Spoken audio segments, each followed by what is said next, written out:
I haven't screwed up that mute thing in a while. Anyway, what's going on, folks? Welcome to the first edition of the IntelliGame Game Club. I'm really excited to be able to hang out and have a discussion with you folks. I'm Josh Boykin, the founder of IntelliGame.us, and this is a really cool experience. This is our first time doing a game club, a game discussion group of sorts.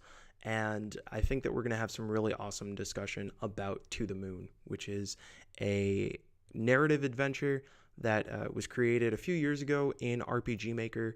It's it's got some feels to it, to say the least. And I am lucky to have a couple folks who are members of the IntelliGame community here to have the discussion with me, which is super awesome. Uh, we are starting off with it'll be me and give me a second and jump back in.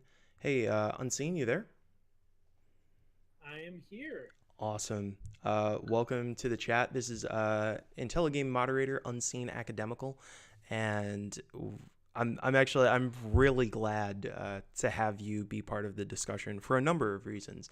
Um, the choice for To the Moon, I will admit, was a choice that had to do with time. For folks who are new to IntelliGame, the IntelliGame Game Club is actually it's open to anybody. Anybody can come and join the chat and have discussions and things like that in the Twitch chat. But the voice access is available for members of the IntelliGame Patreon.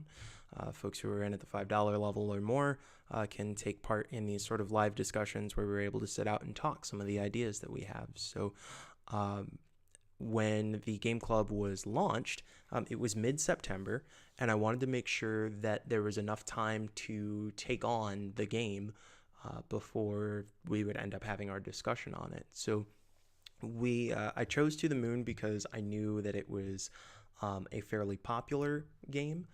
It's gotten overwhelmingly positive reviews on Steam, but I also knew that it was fairly short.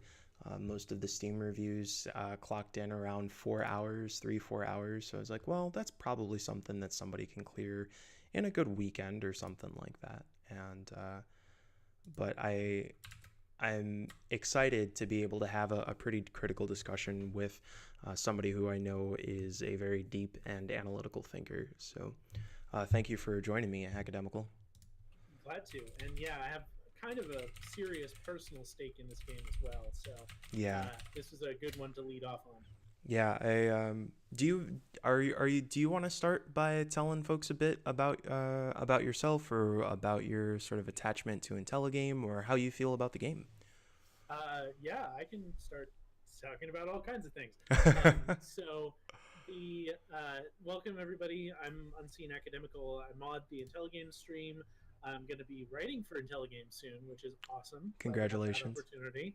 Um, and yeah, I've been a member of this community for a while now. It's been really great. I've been growing with the community and getting a chance to talk to some really awesome people.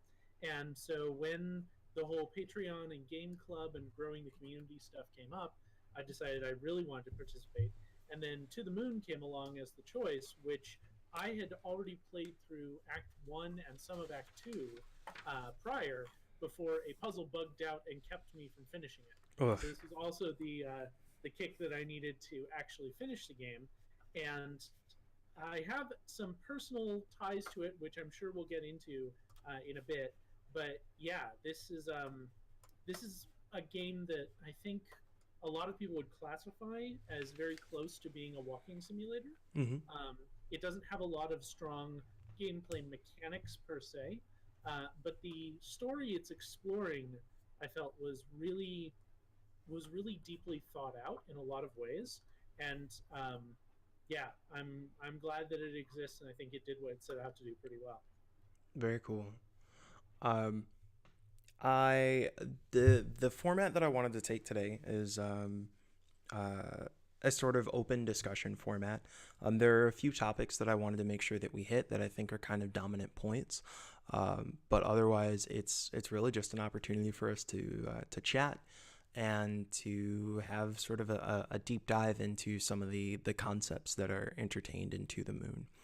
I want to start by giving folks kind of a brief overview and, of course, a heads up ahead of time. This is going to be full of spoilers. This is like Just this. about to ask about that one. Yeah. Yeah, this discussion is going to take place under the assumption that the folks who are taking part in this have already cleared the game. So if you are spoiler averse, I would recommend coming back to this after playing the game, but not forgetting to come back.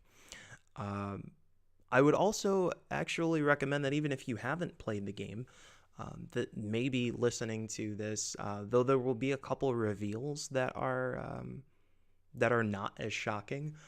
I think that having some of the insight that will come from this discussion will also play to your benefit. So that's a personal choice. To give sort of the brief overview of what takes place in To the Moon, we have two doctors. We have Eva Rosaline and Neil Watson, who, oh, that's an interesting, actually, now that I thought about it, that Watson's kind of the sidekick, and there are, Is it Watson? I think his last name's Watson. I thought it was just Watson. That's why the joke. No, his first name's Neil. Yeah, but I thought his last name was just Watts, and then he Is makes it reference Watts? to Oh, being you're right. Watson I think later you're in right. the Okay. thing. Yeah. That's a good point. Okay.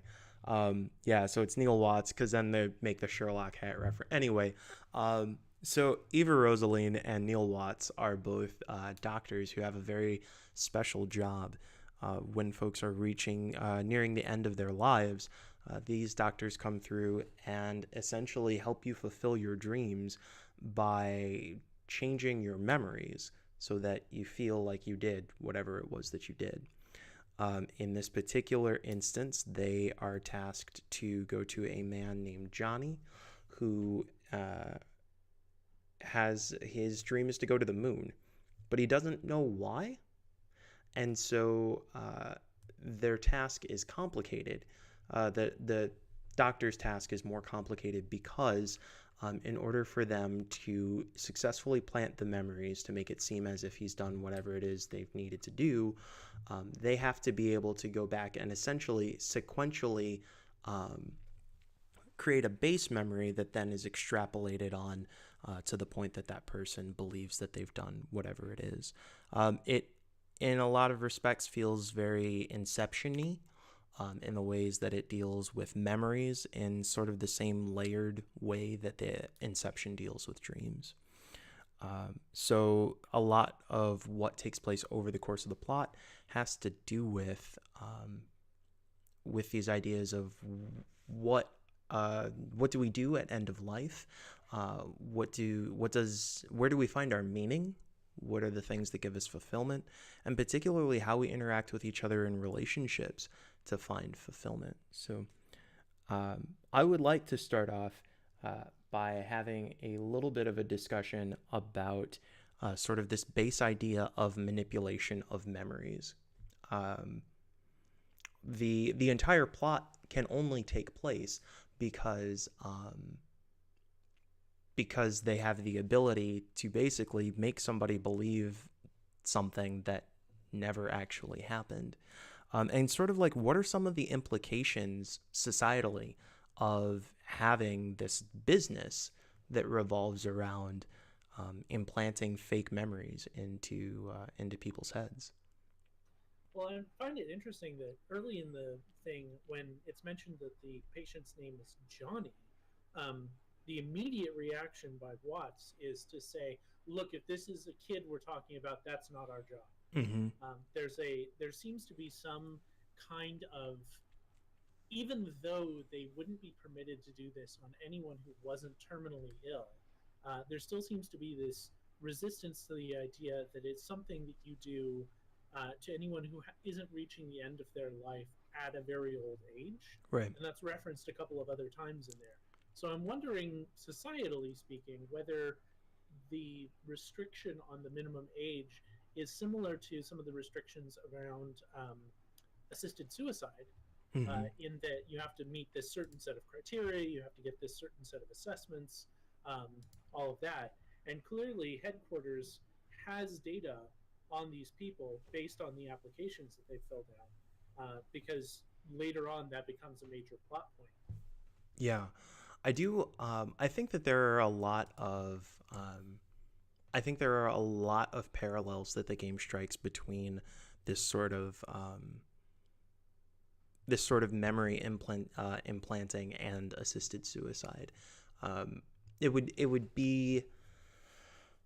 I feel like there might be a mechanical issue in that we find out as the plot goes on that you have to be able to instill these sort of core base memories and derive on those memories to be able to fulfill the task. So there could be a little bit of a physical requirement, but there also does seem to be that idea of supposedly by the time you reach the end of your life, you have this idea of who you are and what you want. And so it would then make sense that you would be able to take this sort of action to reframe your history. Um, Which I find interesting because when you get down to it, all of the reframing that they do is around Johnny as a child. Like that all of this stuff is based in, and here's the big spoiler. Here's one of the big spoilers. mhm, That his memories of himself as a child have been suppressed, right. and so as a result, like the entire idea of, well, now you've lived enough life that you know yourself is proven completely untrue by the Act Two twist that we run into. Yes. Um, so Johnny has these his memories have been suppressed after. Well, I guess we can get into that a little later, but there is this idea of dealing with incomplete information that and this is a theme that I actually think kind of ties into. It made me think of Orwell, which we were playing through the last few Let's IntelliPlay streams, because sort of the moral of the story in Orwell is that when you're dealing with incomplete data, it makes it really difficult to make accurate decisions. And so, we as the people who can sift through the entirety of the internet on in Orwell are still only able to make these conjectures about what has happened or who's responsible or whether or not things are dangerous. And then the information that we then funnel through the system, our little itty bitty window, um, sometimes people end up acting on that in strange ways. I think the interesting implication for To the Moon is that we don't. This isn't even a conscious windowing, right? This is the very nature of memory is that it's fallible. The ways that we remember what we ate for, insert meal a week ago, we may not remember those things, and it doesn't always have to be as the result of a repression or a blocker of some kind. It's just kind of the nature of memory, and yet we have to continue on and make all of these different decisions. Um, and it kind of does call into question, like, are we still making the right decision even if we're working on a limited information set?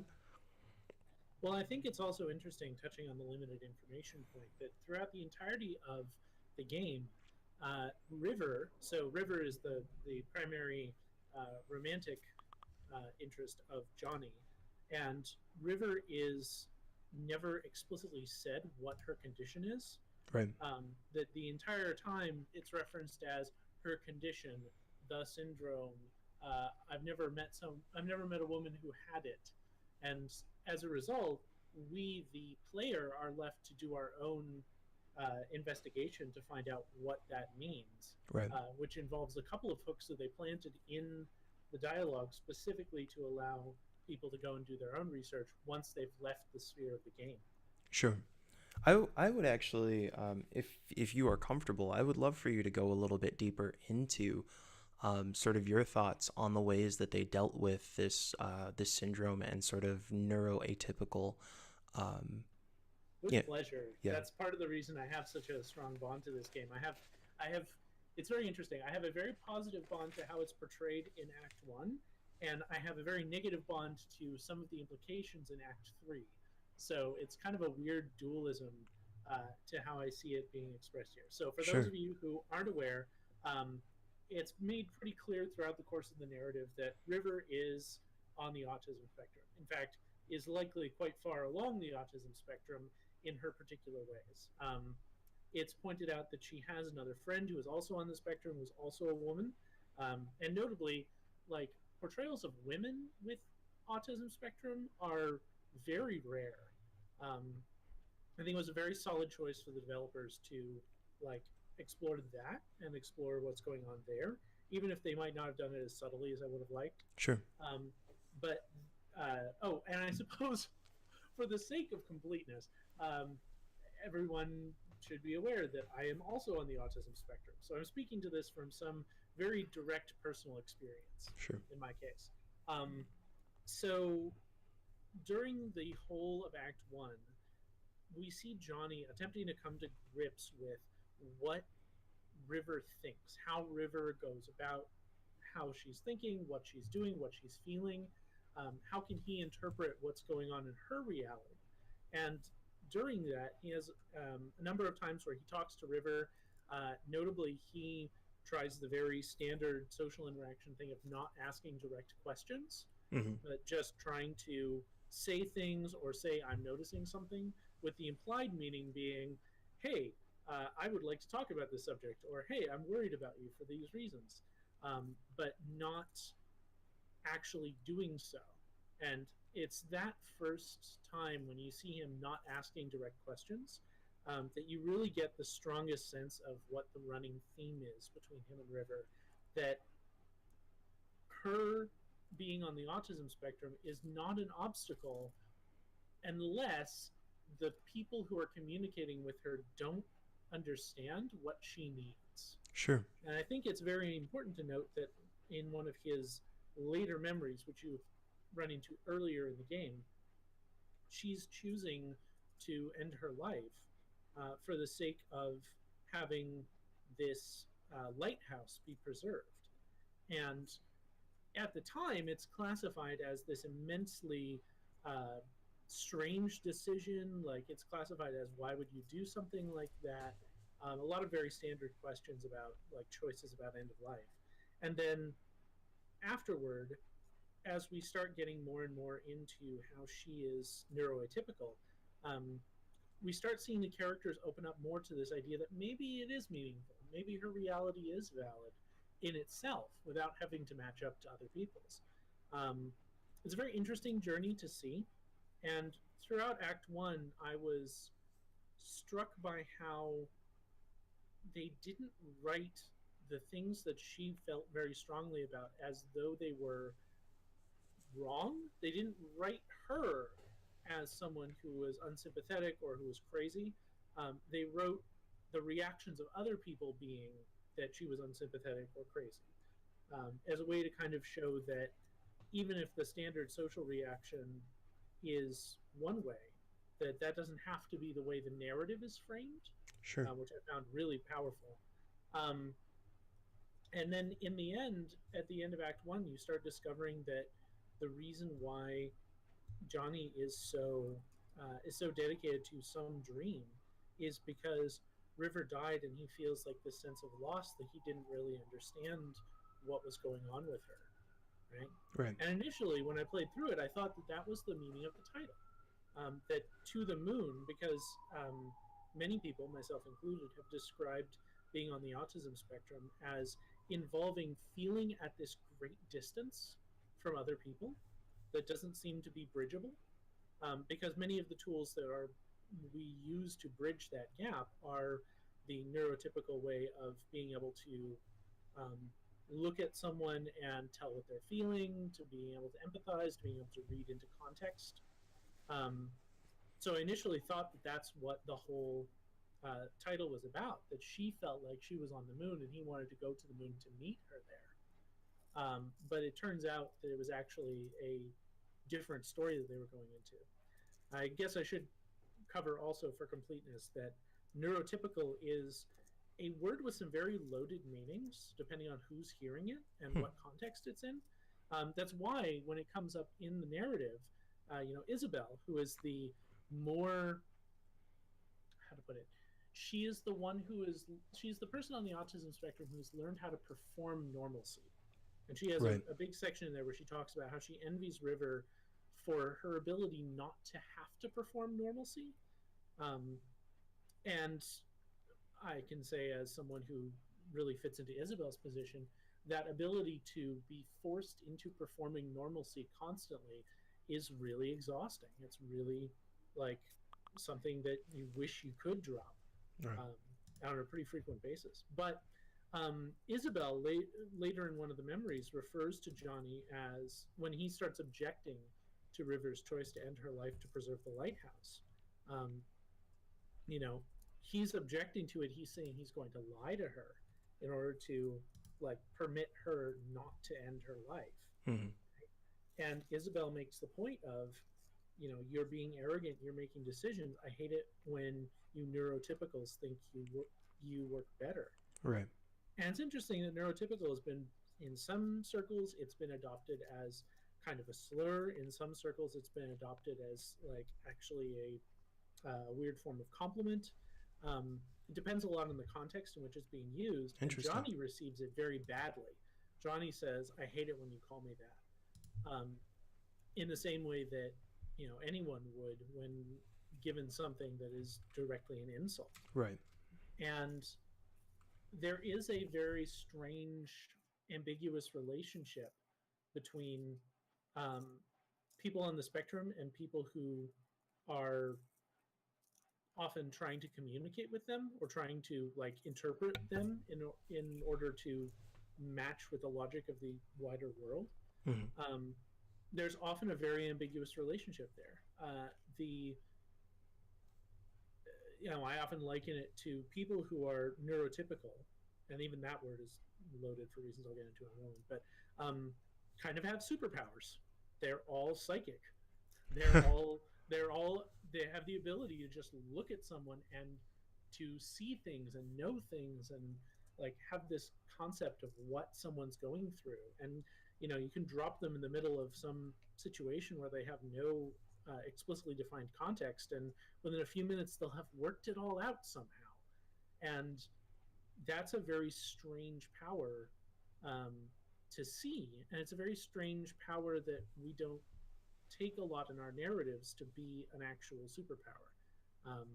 There's a lot of good writing out there on how disability in games is presented, right? Mm-hmm. And I feel like there are a lot of games that actually do a decent job of showing what that superpower is like and what not having it is like, but they're all built into badly executed game mechanics that people hate. Could you give me an example? So, for example, well, I'll go back to the classic of the old '90s CRPGs, right? Okay. You get like a list of, here's 5 dialogue options, and your character would have all 5 dialogue options, and you would be asked to pick which of the options your character was going to say. What people complained about a lot, what I complained about at the time as well, was that you didn't know how that statement was being read, right? Sure. So you could say something that sounded in your head when you read it like a straightforward statement of fact, and the character says it super sarcastically.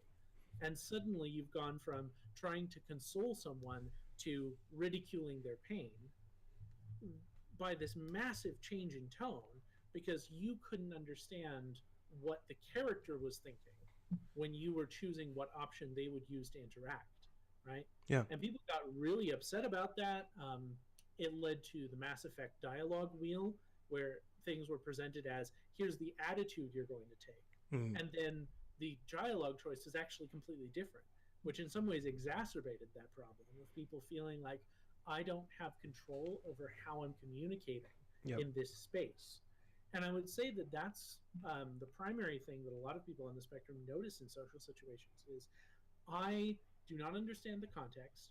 I have a limited set of rote social rituals, like how are you, fine, thanks, here's your coffee, thank you, I'm sorry about that, no problem. Like those are very ritualized actions. Sure. And you've got a few ritualized actions, no significant idea about the context, and here's someone asking you for a response, go.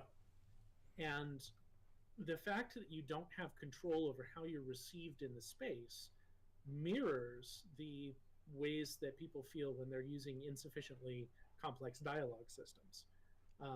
It's just that it's all the time.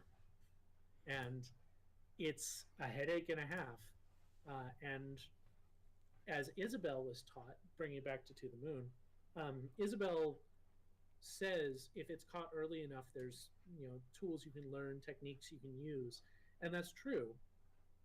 There's been some very successful uh, research showing that with sufficient therapy early enough in a child's age, they can learn how to perform socially Mm-hmm. to the extent that nobody can actually identify something wrong at first glance, and then they can get by fairly normally, i.e., Isabel.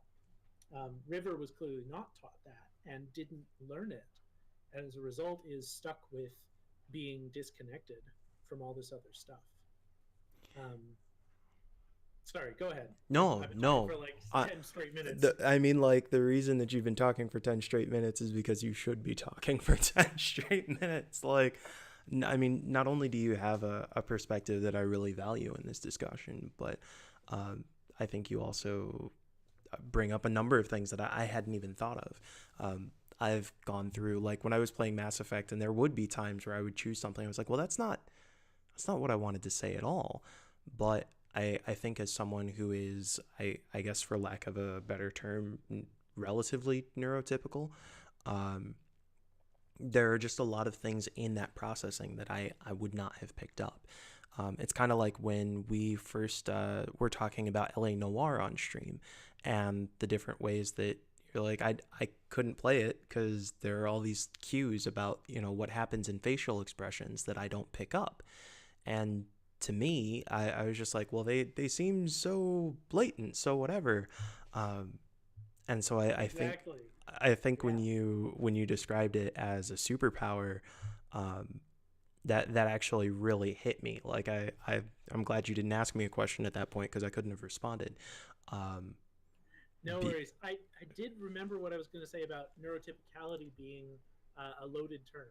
okay, Um, please. so this is actually important to the context um, of Johnny. This is very very deeply important because neurotypicality has an assumption built into it that there is such a thing as a typical neurology, that there's a typical way the human brain works. Like normal. Right. So there, by the assumption of the term neurotypical, you have the assumption of the person or thing being referred to is normal. And by assuming normalcy, I mean, you see this in the way that Johnny talks with his best friend about, like, I don't want to be a typical person in a typical world, Right. right? Not only is that within the individualistic society of the US kind of an offensive term in you are typical, therefore you're not interesting, therefore you're not, etc. Um, but actually, this came out, another factor of it came up when I was talking with someone who actually does have PTSD. And, she pointed out to me that the term neurotypical, uh, when used by people on the autism spectrum against people who might have this superpower, actually can lead to erasure of, say, how PTSD changes your brain structure and changes how you interpret things.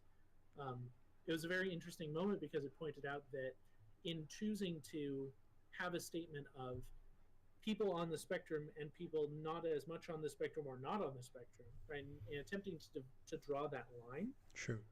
that line had sorted the world into two categories, which, for the sake of simplicity, you would refer to with a term that couldn't encapsulate how many other varieties there were out there. So neurotypical has become a loaded term as well because it tends to erase a lot of other people's experiences, and it furthermore continues the trait of defining autism spectrum by being abnormal, which, as valid as that is from a social structure perspective, from a sociology perspective of not like the mass of people is one thing, but there are a lot of advocates out there who really deeply dislike that definition. For what it's worth, and I wasn't really sure how to touch on it. I guess and I don't know. I could be completely stepping out of line with this, but I felt like when I was saying relatively, neuroatypical, it was like, well, I was thinking about, well, does that take into account anxiety or depression or, Yes, yes, um, yes. any number of other ways that folks may not be what people would consider quote unquote normal. But I had a friend of mine who we would often talk about things with like anxiety and depression, and they would say stuff like, I just want to be like normal people. Or I was like, well, I'm not really sure what normal is. Like, I don't know what situations would then, what at what point are you mentally normal, and is that construct of normalcy maybe just something that that Is causes some of those biases and the lack of confidence or things like that, to think that we just don't have it right, or aren't, that we are broken somehow.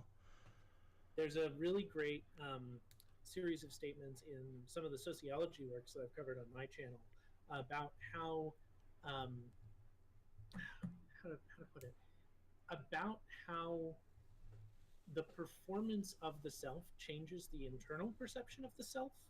How, like, if I perform being confident all the time, the feedback I get socially encourages me to be confident in other areas, right? Sure. And I feel like for US society in particular, we are asked that here is the set of normal performances, here's the set of normal behaviors. Um, Please perform exactly to these standards. If you do not, please go and receive treatment for that until you do, Yes. which is, on the one hand, is a significant problem as far as accepting the variety of experiences people have. On the other hand, also helps to identify people and tell them, like, no, you might be so anxious that you can't get out of bed, and it's okay to get treatment for that. So, and that's actually come up recently. There was one scientific study, I think it was about a year ago, that actually asserted that there was potentially a treatment or cure for autism. And there was a lot of explosion in the communities I've been part of about exactly what that meant, exactly who interpreted as what. Right. And it was all based on like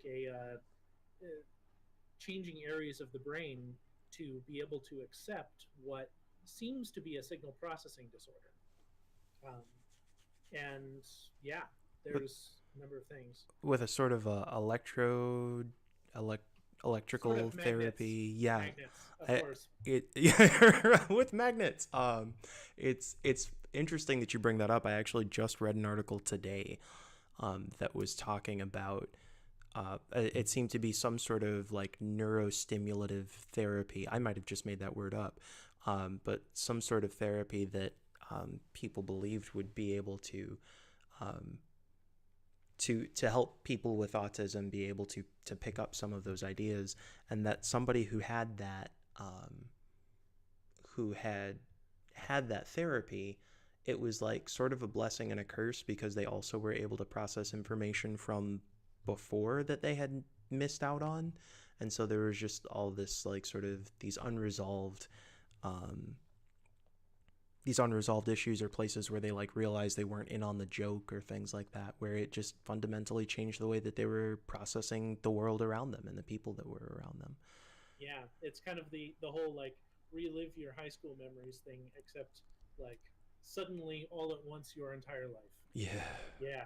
So that's definitely part of it. I found that, speaking of this, I found that the piece of writing that was most convincing of Anya, of River being on the autism spectrum, like one of the pieces of writing that I felt showed how much research they'd done for this was when she named the lighthouse Anya.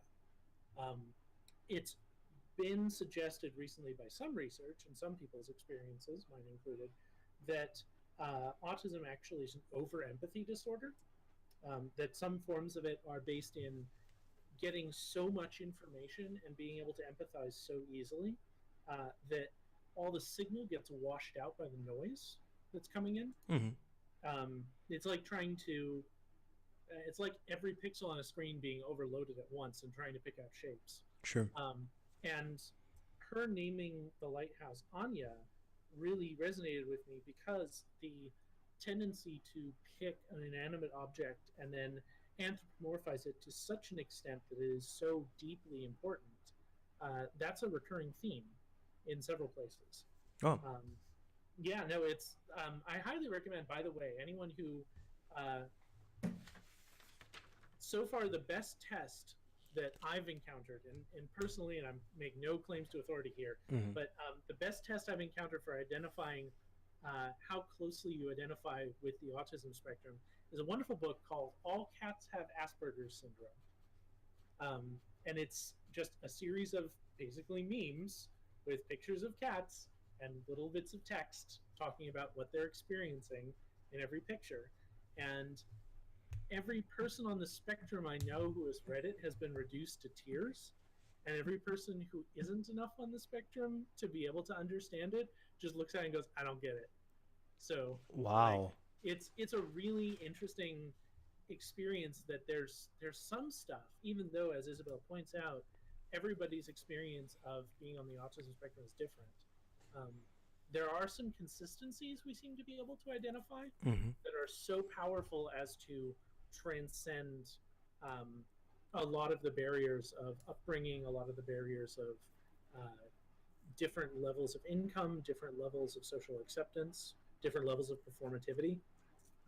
That one book seems to have been really good at tapping into all that. Wow.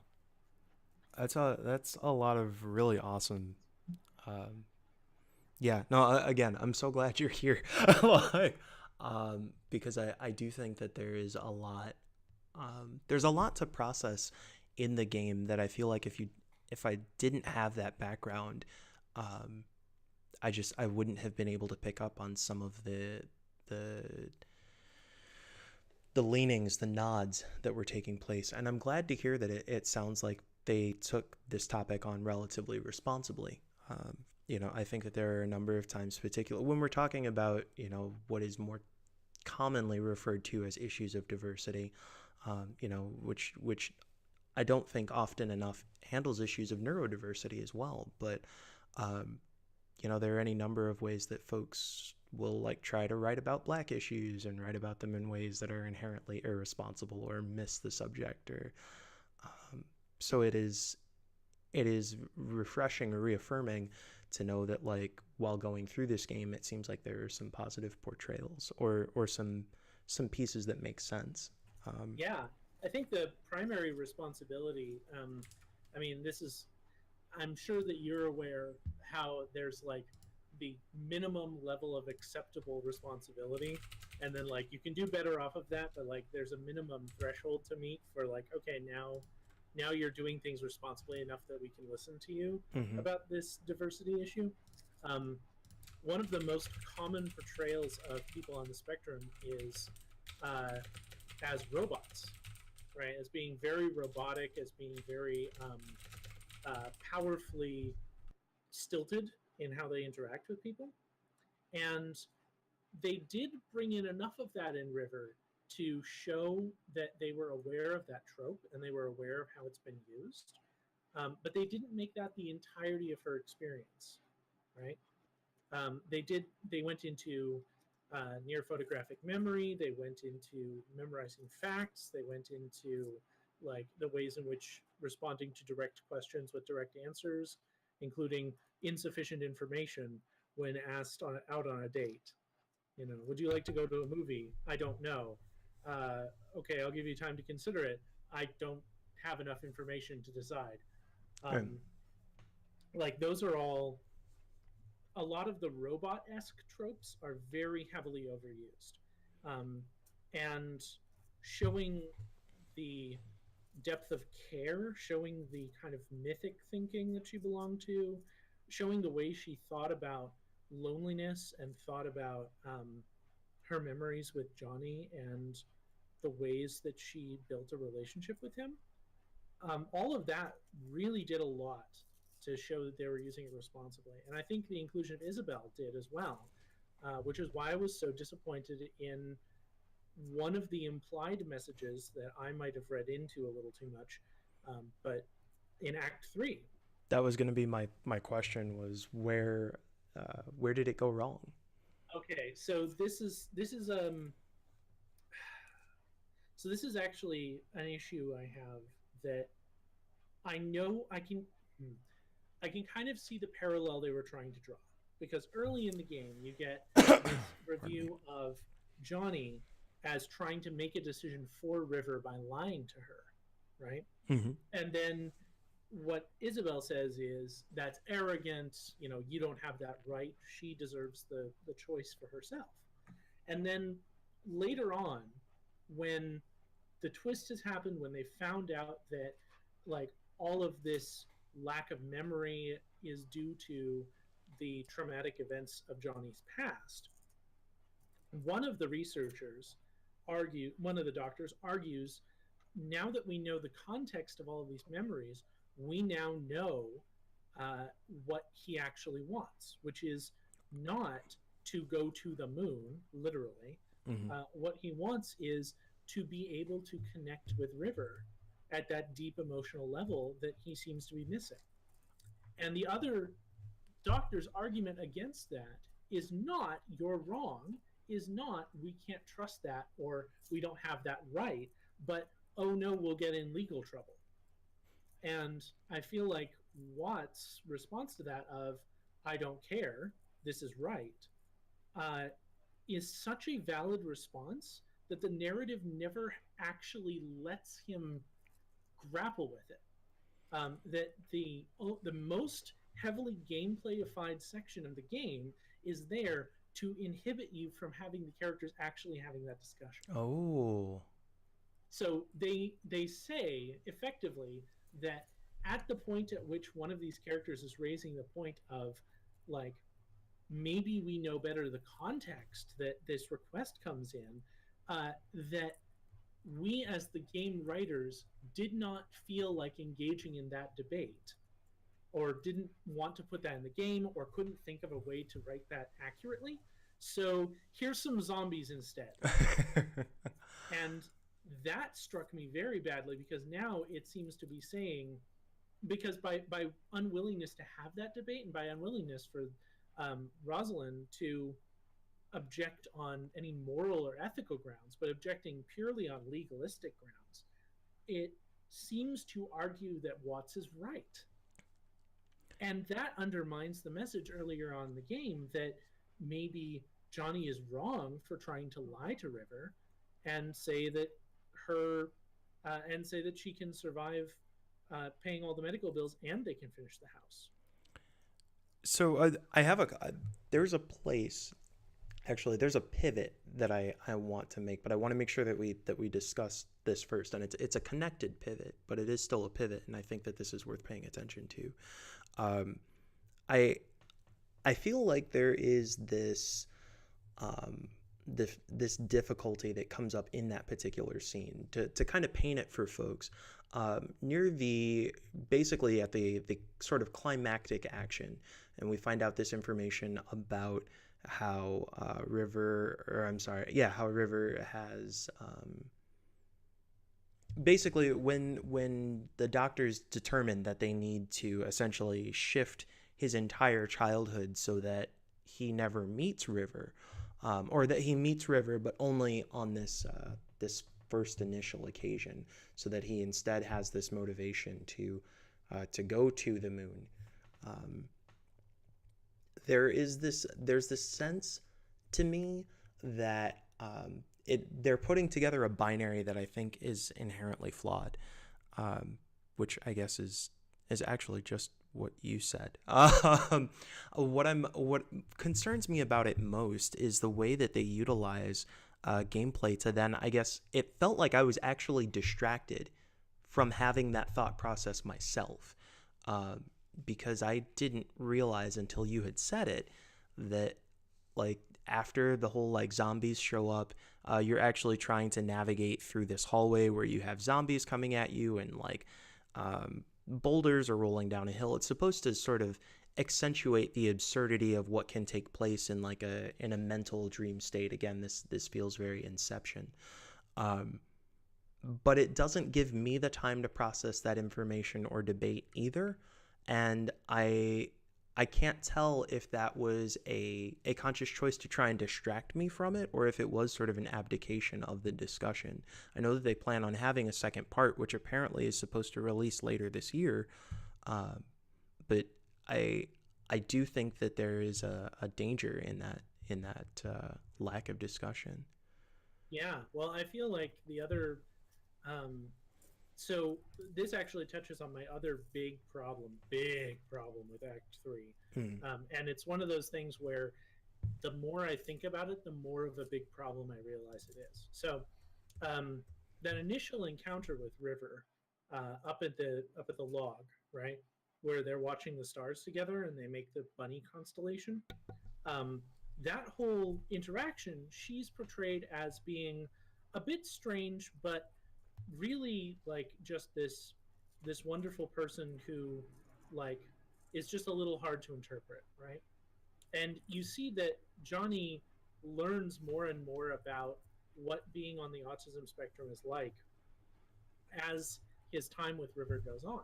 Hmm. You know, he learns more about how to communicate with her, um, what she needs out of him. He learns more and more of that. The point that is made, and it's just barely covered in passing, is um, not only does after River is removed from that, so that he'll go to the moon, right? Not only does Rosalind say he can find another river, which I think is Yeah. incredibly powerfully attacking of the uniqueness of River. Like we've spent all this time being sold that River is someone who should be taken at her experience of her, Right. and someone who should really be interpreted in her language. And now suddenly it's, well, he can find another river. It's like, well, okay, so now you're saying that River is now you're okay. And I found it interesting that in the fiction version that I saw, the black woman was the one saying this. You're okay with turning someone into a prop Right. for someone else's like fulfillment of a dream that they don't want anymore because you just have totally glossed over the fact that the dream was about this person. Okay, that's great. And then later on, Rivers shows back up at NASA, and Rosalind's is like, "Oh, phew! It all worked out. I had this planned all along," Right. which felt like a cheap trick. And then proceeded to say, River, as she is seen here, is built not of River's memories, but is built of Johnny's, right? Right. Well, here's the trick. If they went back and they erased all the interactions he had with River, where he learned what being on the autism spectrum is like, doesn't that mean that the generated River is not on the autism spectrum? That she's mostly going to be neurotypical, because he shows repeatedly through the narrative that he doesn't comprehend what being on the spectrum is like. Right. And he actually even says that he doesn't want to read. There's like an opportunity to read a book about it, and he specifically says that he doesn't want to know. Exactly. So here's the thing. The so-called good ending that everybody seems to be fine with at the end is the erasure of a River as someone on the spectrum. It's like, all right, so in order to make you happy, we're going to restore the love of your life by removing all of the things about her that make her unique and saying, okay, but now you find a redheaded girl on the moon. Congratulations. I was trying so hard. I actually took a screenshot of both when Eva says he can always find another river, and of the hand holding in the rocket or whatever at the end. And I was trying so hard to bring those up on stream, and it's not letting me. But yeah, I think that that is actually one of the most surprising parts of the narrative, is the idea.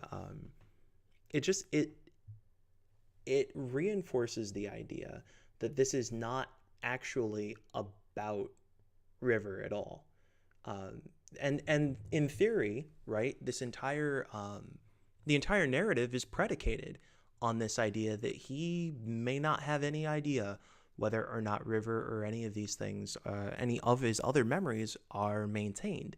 He just knows he wants to go to the moon, and their job is to do whatever it takes to make that happen.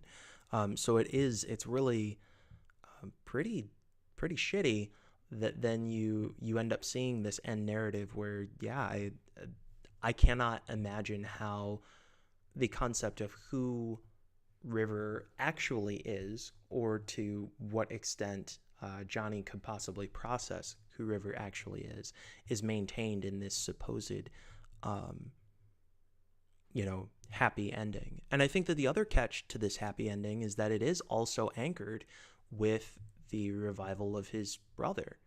Um, so the other, I don't think that I don't think we actually discussed that other spoiler. So the second part of the big spoilers is that his memory repression comes from his twin brother being hit by a car which his own mother is driving, which obviously dramatically changes the family dynamics from that point forward. There are a couple references where we see he's like, his mother refers to him by his twin brother's name. There is a scene where, as a teenager, he's going off to like his first day of high school, and his mom like remarks on how proud she is, and it's an exceptionally cold exchange. He basically just walks out of the house, so you can tell that there is this this weight to their interactions. But it's because Rosaline also relies on the idea that the twin brother is going to be revived in this revisionist future. It anchors in this idea that, like, oh, well, this must be a happy ending because we brought back the brother, and he can always find another River, he can always find some other woman to fall for, but he can never get his brother back. And I actually, it makes me think a bit about Life is Strange in that regard. This idea of when we go back and we revise history, when we make our changes to the past for whatever in the future, are those changes quote unquote worth it? And I think that when you look at the statistics, the gameplay statistics of like who chooses to sorry, Life is Strange spoilers, but when we look at the statistics of who decides to save Arcadia Bay versus who decides to save Chloe, and we see that split is like dead down the middle, it kind of shows that there is not a definitive sense of whether or not that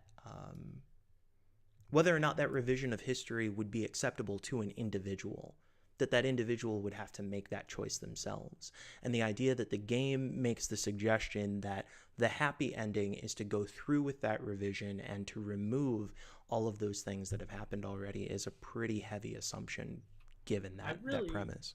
I was, when that debate first started happening between Rosalind and Watts, I was so happy that they were going to give us a choice, that you were going to get the choice to either, like, Rosalind and Watts have been shown as these two very different people, these two very different perspectives on all of that. You'd get a choice about, do you want to send him to the moon or do you want to have him with River? And that was going to be like, do you want to send him to the moon in spirit or do you want to send him to the moon literally? And that was going to be such a good choice. And then they had zombies and didn't allow you to make the choice. And I really felt like, like there's one throwaway line by Isabel in the very final scene where she says, do you think she'd make it that far even with her condition? Right? That was supposed to, like, it was supposed to imply, oh, it's fine, River is still River, right? Right. But without showing that, there's no way to do so. I'm going to go so far as to make what is for me an exceptionally inflammatory statement, as there is nothing so much that showed me that this was written by neurotypical people about someone on the autism spectrum as when they decided to undo autism and make that a good thing. Yeah, that's yeah. I um oh yeah, that is really powerful because it's the same. It is a similar thought to what I thought I was kind of hearing you express with this idea of receiving this therapy and the discussions that must have arisen from receiving this therapy that could I don't want to use the word cure because it certainly doesn't seem right in this context, but alleviate the symptoms of or of otherwise allow people to process this emotional content that we're not able to before, who are on the autism Give spectrum. people psychic powers. Yes, to convey superpowers. That is, I think that's a beautiful point. There's this idea. There does seem to be this idea, particularly in majority or dominant societies, that if we would just erase whatever the minority situation is, if we would just all come together as a country, if we would, they're just trying to divide us. But so frequently, it's like the issue is not that the goal is to remove the situation. The goal is to have that situation respected and understood, and have it be allowed to be part of the human experience. Yeah, no, I found that Act One, because remember that I took probably a 6 month break in between Act One and Act Three, basically. Right. Right. So I played through Act One, got to Act Two, puzzle bugged out, and then I just stopped, and then came back for Act Three. Um, that 6 month gap made Act One a beautifully written, very solid, um, very sympathetic portrayal of autism spectrum that I really loved. I thought they'd done a great job with it.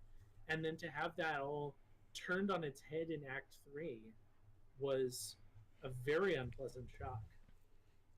And there is a part of me, I would go through, I would have to go through and reread, particularly, because there's very little dialogue from River in the ending, because she, for folks who haven't caught up, at the end of the game, he goes through and the reason that he decides to actually become an astronaut and go to the moon is because he and River in their first in the first meet cute, when they're very young, they have a sort of heart to heart, just this meet cute moment on a log outside of a festival, and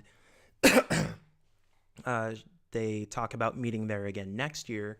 And when she says, well, what if we don't meet here? Then he says, oh, well then I'll, see you on the moon, or we'll meet on the moon, which is when Rosaline then determines this is what we're going to have to do, is to make sure that they don't meet again, so that he has this impulse, this drive to go to the moon. I feel like when I had read the couple of pieces of dialogue that are conveyed by River near the ending, that they still convey this sense of her not having that sort of neurotypicality of still being on the spectrum.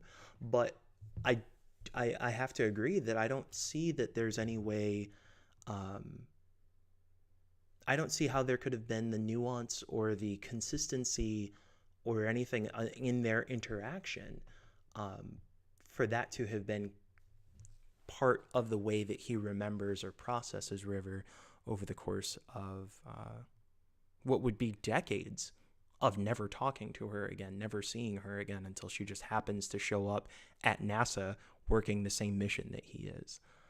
Right. No, it's funny because something that's often very difficult to interact with people on the spectrum about is the assumption of intent, which, generally when you're sharing both psychic powers and 95% of your reference set, the assumption of intent is pretty easy to work with to figure out, like, is this person being an asshole, or are they being like just having a bad day? Mm-hmm. You know, is this person trying to be pedantic because they're an engineer and they want to get it right, or are they being pedantic because they want to win an internet argument? Right. You know, exactly how is that supposed to work? That intent of, like, okay, how should I interpret this? Um, is very hard to manufacture for people who are not on the spectrum about what's going on in the heads of people who are. In general, it tends to be very difficult because, and you know, don't want to speak for everybody's experience, but um, because you have to strip away a lot of things that people learn to unconsciously add in order to reduce it far enough. Mm-hmm. And I found that I found the moment that was telling for what kind of river he had imagined to be when he goes and plays the piano at the end of the game, and she walks into the room listening to a song which we've been told repeatedly through the game is composed as for River, Mm-hmm. right? Walks in at the end. River walks in the end. He's playing it in front of a whole bunch of NASA astronauts. Um, and she goes, "What's this song called?" And someone says, "To the Moon." Right. And she says, "I like that name," which is contrasted with earlier, where he says the name of it is For River, and she goes, "Why so cliche?" And he, embarrassed, says, "It was just a placeholder." Right. It's such a subtle thing, but the fact that she goes, "What's this piece called?" "To the Moon." "I like that name." Is a very ritualized interaction. It's very straightforward in matching what someone who isn't on the spectrum would expect, in a way that the accusation of "why so cliche" earlier wasn't. You know, the Mm-hmm. reaction of "I wrote this song for you" should be, "Oh, that's so sweet," not "You're being really cliche right now." And so I felt like that, plus the fact that River is the one to initiate contact at the very end, right? When she reaches over and grabs his hand. Earlier in the story, it's been referenced that, like, he's not sure if she feels like being in the same room as him because she's not communicating in the ways he's used to. Mm-hmm. So all of these little things that, you know, I could chalk it up to ignorance. I could, because it's hard to write a good autistic character. It really is.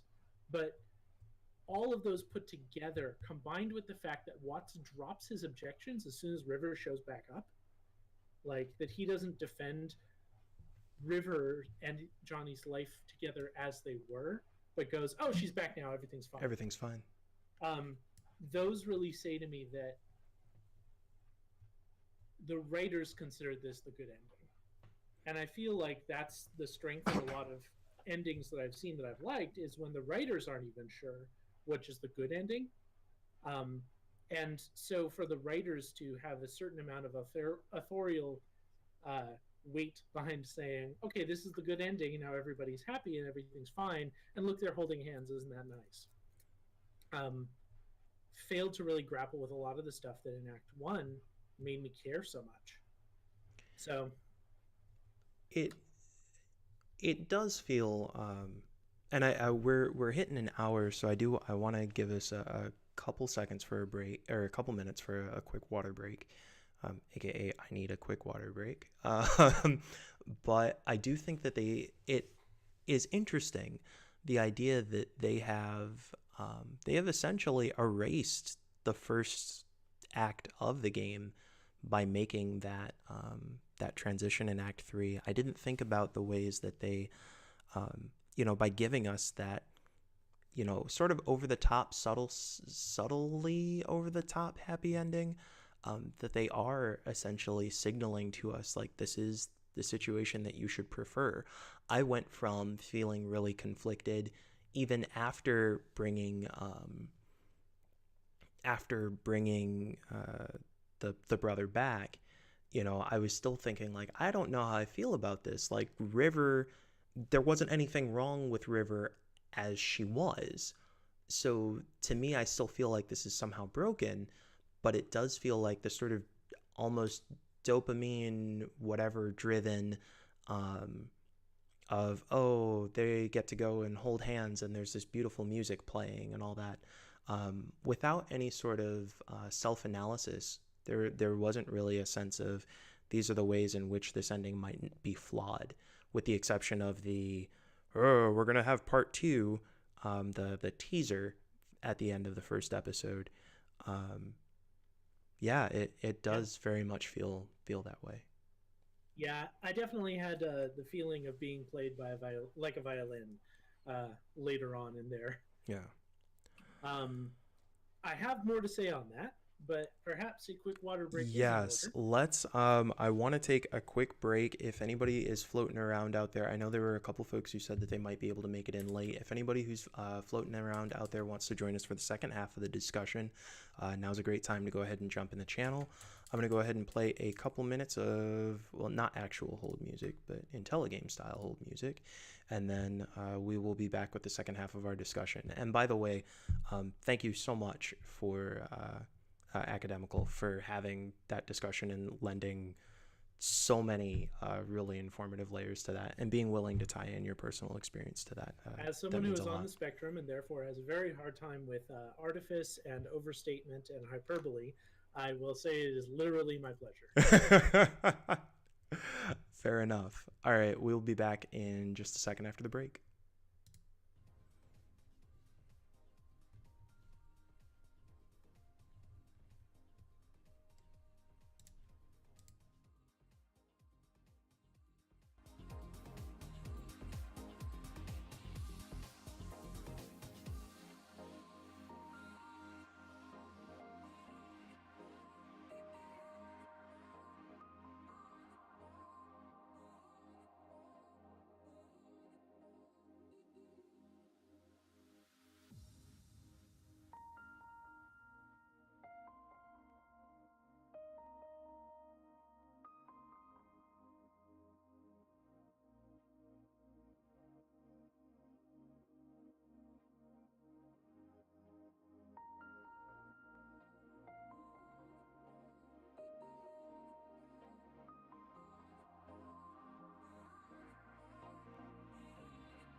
Hey folks, welcome back to the second half of our IntelliGame Game Club discussion.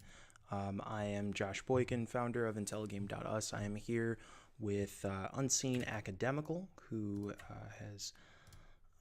is a moderator for IntelliGame and has been joining us for this awesome discussion about To the Moon. Um, are you back? I should have checked to make sure I you am were here back. first. Okay. I've been back the entire time because I pre-got my water. You made the smart choice. I didn't make the smart choice. That's okay. I have been redoing my streaming setup, and included in that is the reminder for me of go get water. The I have been trying to I've been trying to like remember to stand while I'm streaming occasionally. I've been taking breaks and like um, you know, doing push-ups or sit-ups or something while I was working. Today I actually worked on a currently super secret IntelliGame project, and realized that I had sat like just staring at the screen for like 5 hours. I haven't done that in a while. So yeah, posture and taking care of your body is important. So we should continue to do that. All Okay, right, so so we as are we were coming saying back about Act into Three, yes. Did you have a wrap up point or another point you wanted to call on Act Three? I'm trying. I had another point. What was it? This is the problem with taking a couple minutes Shoot, break. I'm sorry. Um, no, I'm sure that I'll remember it. Go on with whatever was next on the list of things you wanted to explore. So I'm sure we'll get onto it. one of the things that I did want to bring up is the um, one of the I could not help but analyze sort of this entire situation, and many of the places that I felt were very tense or very unpalatable moments, um, as direct consequences of capitalism. And maybe that is framed by just a lot of discussions that have taken place as of late in terms of like these are sort of the consequences of having this monetarily driven system. But a lot of the places where I feel that there are either these contradictions or things that are inherently uncomfortable are things that are done in the service of money and business. Um, Rosaline, who as the only like visibly racially marginalized character in the game, um, seems to be the sort of messenger for, well, this is what the company wants, this is what our job is, which makes me really uncomfortable, because it almost calls into it's almost like watching Django Unchained and seeing Samuel L. Jackson's character hard at work for Massa. Um, do you feel like there are, and if this takes you too far away from your point, we can certainly come back, but I felt like it had to be discussed. These ideas of the implications of how many different ways economics are called into the discussion of the game. I mean, you know me, I'm always down for discussions of capitalism as a systemic force. So, um, I mean, the most striking one, and this came up most notably. I recall this being discussed in the context of Breaking Bad, right? But the whole thing that causes River to choose to end her life is that they don't have enough money for medical bills and a house. Right. And as somebody said about Breaking Bad, Breaking Bad in Canada would be 5 minutes.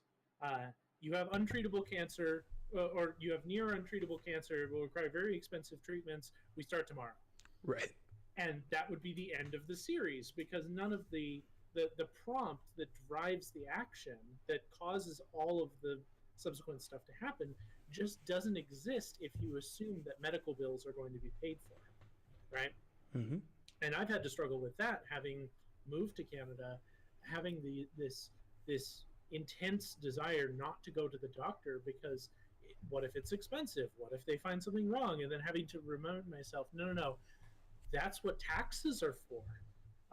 You don't have to worry about that kind of thing in the same way, Mm-hmm. right? And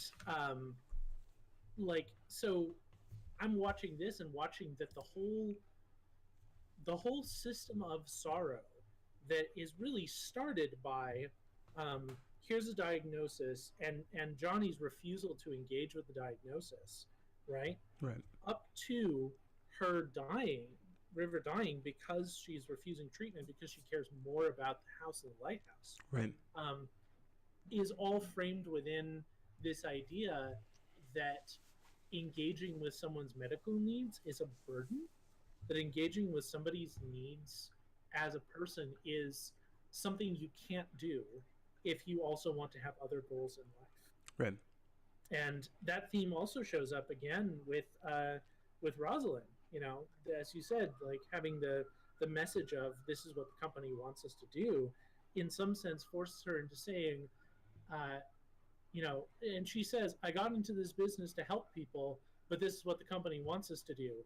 And she seems to not even be very conflicted about that. There are, I had actually, I had a number of opinions about Ava Rosaline, and it's because I was naturally attracted to her character from the beginning, because it's like, oh, there's a black character here. We're gonna have representation. We're gonna have, like, this is gonna be really interesting. And then we didn't. Rosalie, like, we didn't have any varying skin tones aside from Rosaline. That was it. And there is a history of portraying particularly black women as sort of cold, or, colloquially bitchy. This idea of this, almost devoid of emotion, right? That even though we can process, there's a line where I think it's right before the two of them are about to get married, and she says that I just hate watching when somebody's about to make a mistake, something like that. And it's this really, it feels like this very judgmental line about, not that he's about to make some sort of, he's undoing his future because we've seen all these other things that happen, but that he's making a base mistake by getting married. And so it's like, oh, well, are we about to find out about her backstory, or is she about to say something about her whatever? We get this sense of who Neil was, that he's this, sort of typical chauvinistic, nerdy, whatever guy, but that he, had issues when he was, growing up and dating, and we can see the ways that he's like resonating with these childhood, with the high school versions of Johnny and Nicholas, Johnny's best friend. But we don't get any of that for Rosaline. We just get this criticism of everything around her. And I think that is really playing into this stereotype of how we portray, black people, and in this case, black women, and using them as sort of just a vehicle for plot. Where, though I felt like we had the opportunity to deal kind of with both characters, we alternate play back and forth. As we alternate play back and forth as we have, for a little bit of gameplay context, the game is broken up into individual scenes, fairly short scenes, in which you have to find these essentially memory fragments, pieces of items that are spread throughout a level that have some sort of memory significance to Johnny. Once you've found 5 of them, usually, once you've found 5 of them, you've essentially charged the battery of your machine enough that you can jump through the key object into a slightly further back memory. And so as the game goes on, we jump back and forth between Rosaline and Watts, using these the like memory keys to go back. And there are actually some parts of some humor that they're able to convey, because every time Watts jumps, triggers the jump, he makes some sort of nerd reference. So like the first time that he does it, he yells Hadouken, like Ryu does before he throws his energy blast. But the place where we are really emotionally attached, the actual quote unquote gameplay, we do probably need a gameplay and telegame emote. The place where we have gameplay, the place where we are supposedly fighting for something that we believe in, right, is when we are playing as Neil chasing down Rosaline. So the place where we are given the most agency in the game, the place where we are given the opportunity to supposedly make a difference with our actions, though of course it's a linear game anyway, is in the part of Neil, our white male protagonist. Well, and to touch on your earlier point, Neil shows a lot of moments where he shows some type of vulnerability. He shows being scared. He shows that he's got history with things. Being like I always cry at weddings style of thing. Right. Um, he has moments of vulnerability that are highlighted by the fact that Rosalind doesn't. Right. So that even more exacerbates the tropes by going, all right, so now in order to show the nerdy white guy has a heart, we're going to like use the black woman who doesn't in order to like play off against that. Right. And I didn't realize the scale of it until we're talking about it just now, but damn. I mean, I didn't get it at the beginning either. And there were moments in which, during the first act, I wasn't quite sure, I wasn't quite sure whether they were providing more power, whether they were empowering or sort of depowering. Rosaline is the one who is not the one who is driving the car. Is it Rosaline? Yeah, Rosaline is not driving. Yeah, the car. Rosaline is in the passenger seat because Neil is the one who crashes the car. When the game first starts, Neil crashes a car into a tree and kills a squirrel.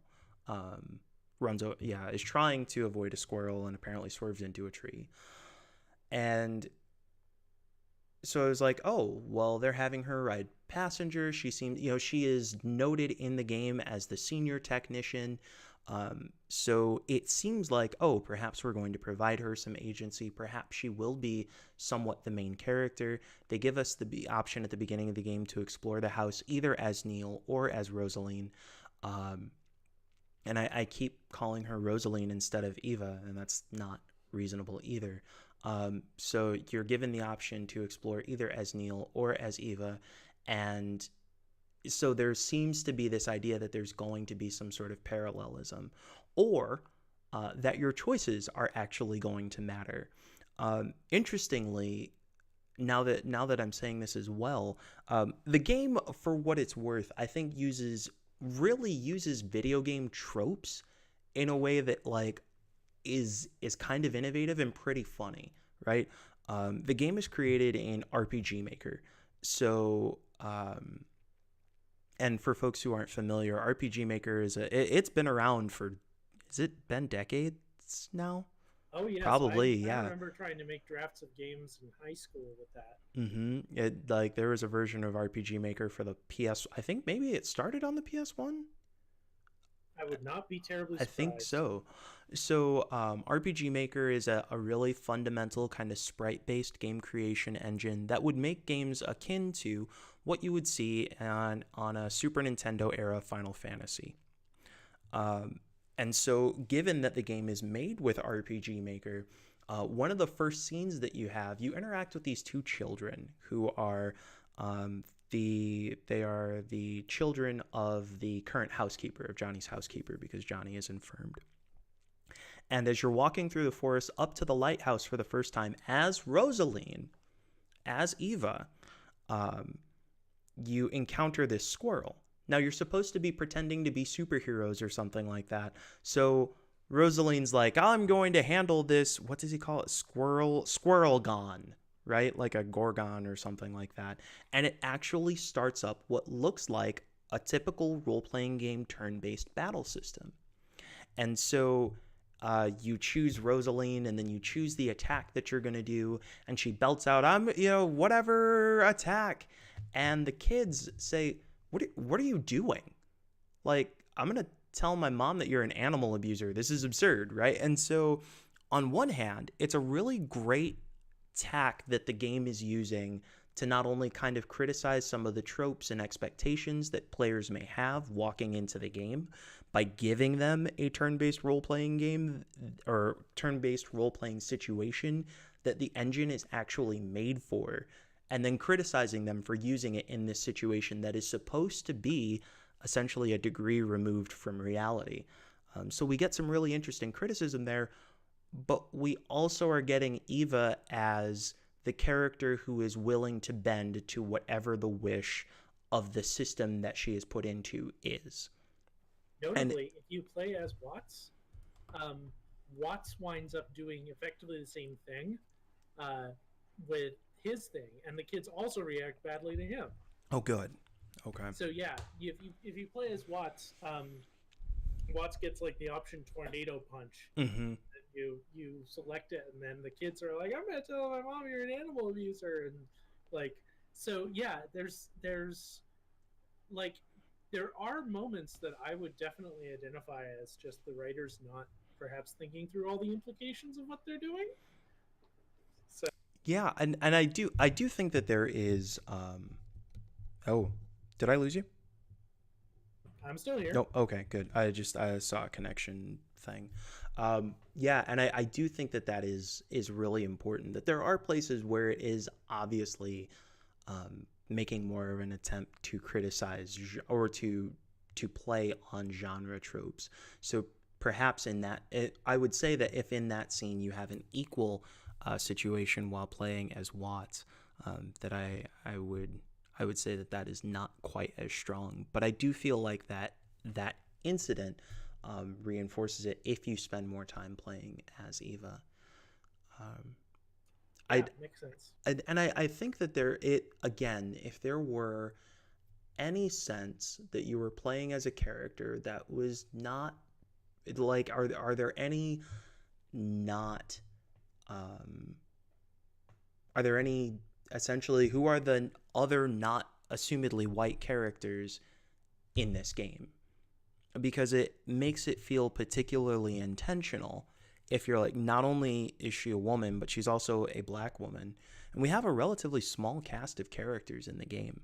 um, they again use mechanics to kind of like whittle down the number of people they need to pay attention to, and I think that that was actually interesting, the way that they basically say, oh well, people don't really remember faces like the world. Rosaline actually says like the world would be more beautiful if we remembered faces. Okay, okay, but there's actually a really that's actually a really weighted comment in this I specific context actually, that comes up. as that came out of my mouth, I was like, oh wait a minute.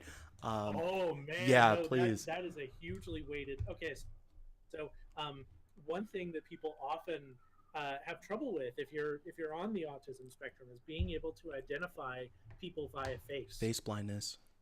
That mild to moderate face blindness is relatively common. I have it. One of my best friends who's on the spectrum has it. His is really bad. Like he was really thankful that I wear a vest every time I see him because he could tell that it was me, Oh wow. because like that's not a thing that everybody wears. But like face blindness is so bad. I tried to call security on my boss's boss's boss um, at when I was working at one of the tech companies Hmm. that I was at, because I couldn't recognize him. He wasn't at his desk, Oh wow. and like that kind of thing, like Rosaline coming in to an environment that's drawn out of memories of Johnny interacting with River, right? And then going, the world would be more beautiful if more people remembered faces, was like, so what you're telling me is if I didn't have face blindness, things would be better, The world would be more i.e., the beautiful. same kind of social judgmental of like, well, people shouldn't be on their phones all the time, Right. kind of thing. Like it's a similar tone of I believe I know what's best for the world, and that is specifically not doing the thing that works for you. And it was just like that was my first clue in some ways that Rosaline and I were not going to get along. And like, I never really recaptured anything of the trust I had for her initially as the person who seemed to be taking this seriously. Hmm. Um, and then, like, near the end of the game, she's the one who decides to, like, go against the moral and ethical concerns with, hey, maybe we shouldn't just erase this person from his history. Like, it's a whole stacking thing. So I don't know if they intended for Rosaline to be seen as the villain character, but in my mind, that's almost what she became by the end. Yeah, and I think it's particularly considering there was this, as you mentioned before, the oh, well, this is the plan that I had all along, and of course she was going to come back, and you just should have trusted me to know that that was going to happen because I'm the senior technician. Even though we also see her like remove Watts's agency, like I guess as the senior technician, she can remove his ability um, to like essentially his senses in the memories. And so like she gets full on manipulative in an attempt to do whatever we're just supposed to trust her to do. It does feel like she transitions from partner to almost villain, and then we're like, see, but the villainy was okay because I knew what I was doing all along, as opposed to, hey, let's have this discussion about, I think that if we go ahead and redo this, if we change this thing, then he'll end up reconstructing River in a situation in which he'll still end up going to the moon. And that discussion is a place where then we have the opportunity to be like, but I still don't really feel comfortable with that. But instead, as you talked about before the break, we're just kind of thrust into it and then forced to be like, oh, well, that's okay because it was actually better than we anticipated. Not actually processing that even the idea of it being any better than we anticipated does not make it good. Yeah, Yeah, no, I didn't. it's a Oof. whole thing. Yeah. No, I feel like in some ways it falls victim to the tropes of the kind of Ozymandias trope, to pull out the Watchmen reference. Like, Mm-hmm. you know, the villain made everything okay in the end, therefore it's all fine. Right. And the only sense I got of undermining of that was at the very end when, during the teaser, um, Watts winds up taking some of his pain pills, like before walking away from River and Johnny's graves. Um, that he winds up swallowing opiates to like help deal with this, Right. and like I feel like there's the potential in future episodes that what they're going to do is say, "Oh, Rosalind becomes the full villain," and like overcoming his addiction is something that Watts does in a way of standing up for what's right. Mm-hmm. But like, I am not all down with that form of the narrative. I am looking up To the Moon's release date. Also, welcome to the stream, pulling in V, um, and yeah, also it's good to see you too. So thanks for joining in. We're discussing To the Moon, which is a narrative adventure that was created back in 2011. And the reason I bring up that it is put together in 2011 is that its sequel, which is called, was it Forever?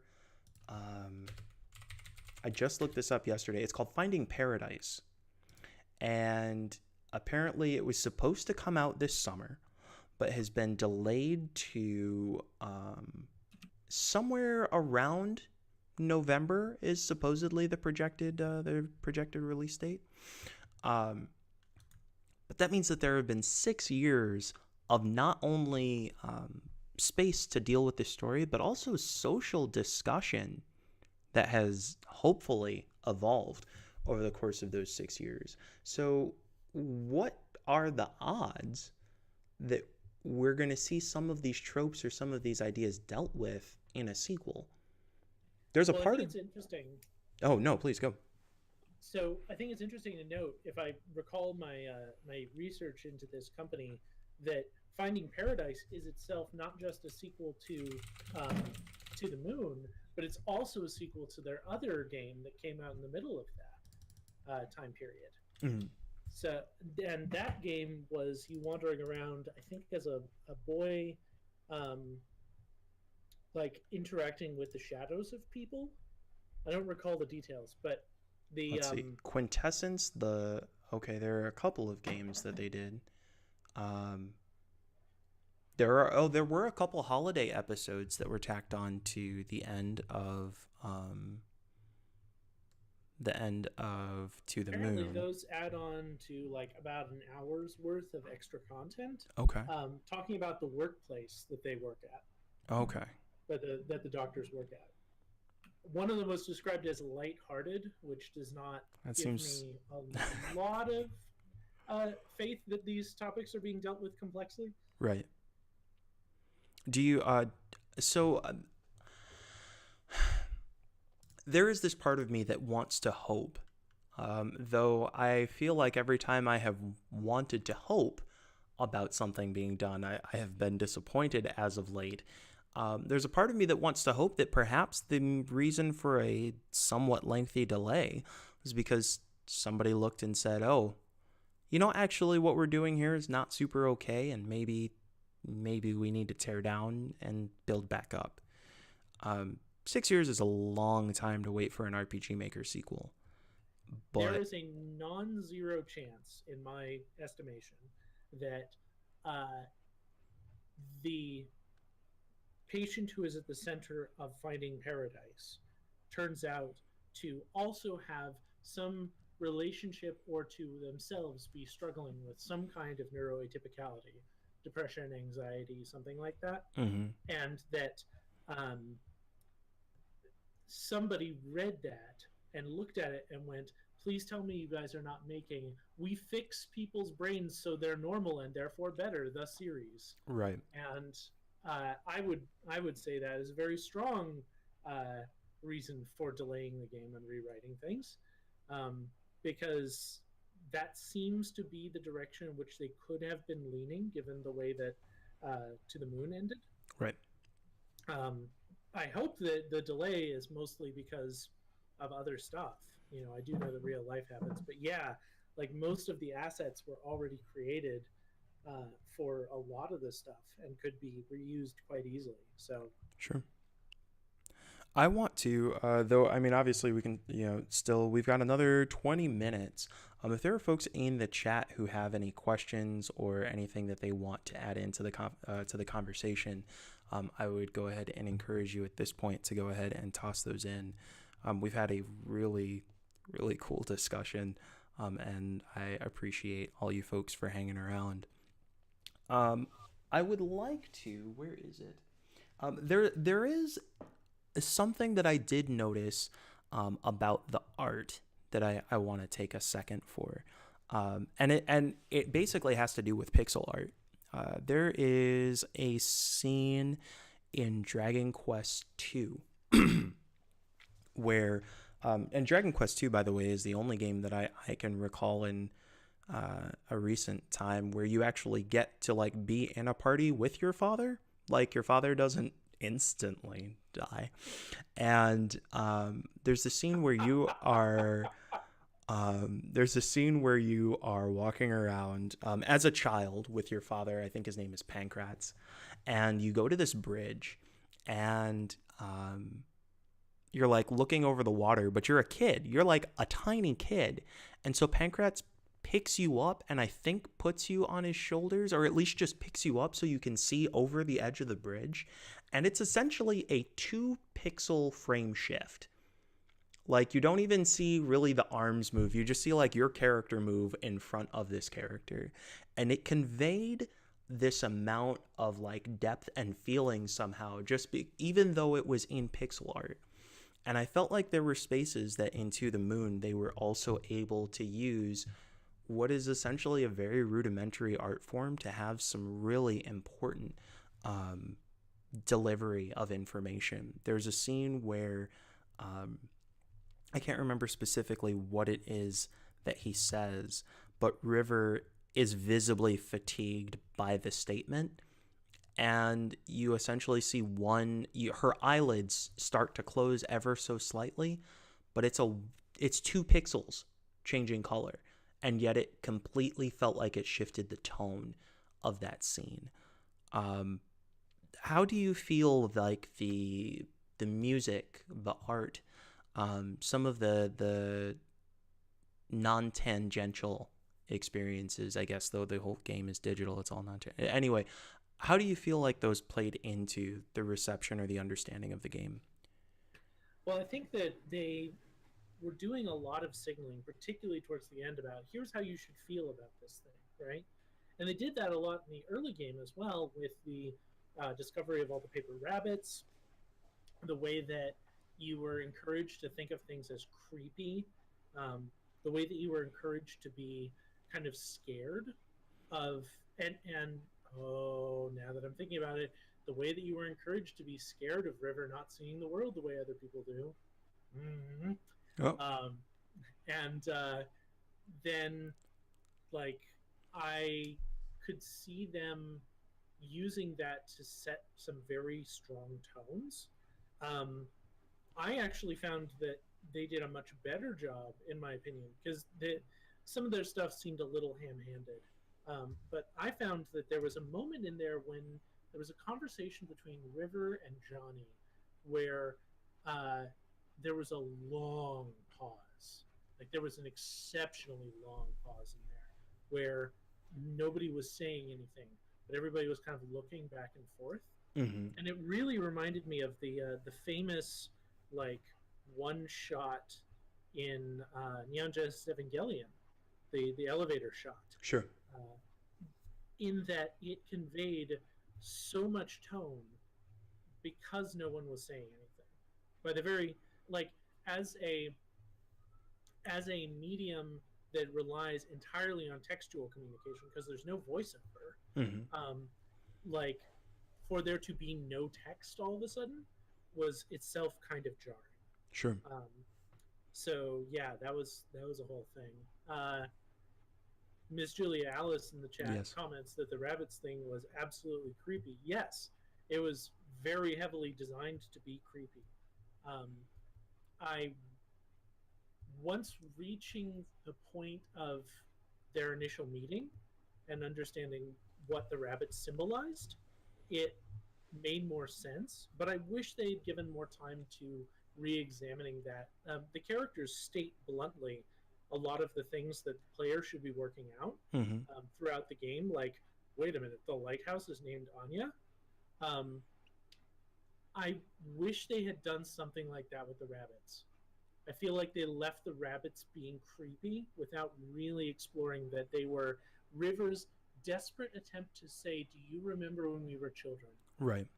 And that desperation, I feel, um, was not presented in the same humane light as a lot of other stuff. Yeah, especially considering there are nuances that take place with. I mean, you have a rabbit that is, what was it, yellow and blue, or there a pink There's rabbit. a yellow rabbit, and then there's a yellow and blue rabbit. Yeah, and I feel like like we get the idea that they're different, but we don't really get um we don't really get why. It's kind of, it does feel almost like a Origami Killer, this, it's supposed to make you feel whatever, but even though we get the reason why she's doing it, I still don't feel like I know why all of a sudden there were those colored rabbits. I think I know why. Okay, and then we got to jump over to Miss Julia Alice's question. Yeah, I think the reason why is, remember, she keeps asking him what else about the rabbits. She keeps asking him to find the meaning behind it that she is putting into it, which I took as sort of a satisfyingly typically, or maybe not typically, I don't know, I can't. For my experience, it is typical to want to challenge people who are neurotypical or more neurotypical to figure the thing out that seems obvious to me. Mm-hmm. And I felt like she was challenging him with that. And I feel like what she was challenging him to finally say, which he never said, was, "This one is different." He never said, "This one is different, but it's still a rabbit." The couple of times where he's talking about the colored rabbits, Mm-hmm. he winds up saying, "It's a rabbit. I don't know how else to describe it." But he doesn't wind up saying, "It's a rabbit that's different from all the others, but is still a rabbit." And I feel like that's the assumption that she's trying to talk about with the lighthouse, with the way that she feels so distant from people, all of that, that she wants to be recognized as different but still human. And that just doesn't come across. And if that was the intention, I wish they would have made that actually happen or Yeah. discussed in some way. Anyway, we've distracted from this excellent question for too long. No, no, it was great. Do you think there's So, any chance of choice in the next game, or do you expect another linear plot? I think I'll let you field this one first. okay, so I think the difficulty here is twofold.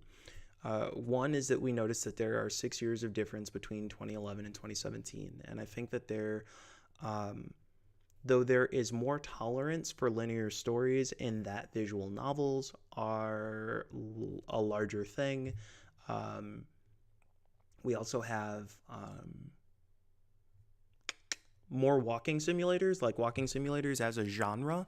Um, that there is a potential for linear stories, but I wonder um, if they will be able to resist the urge to have some sort of choice-based input.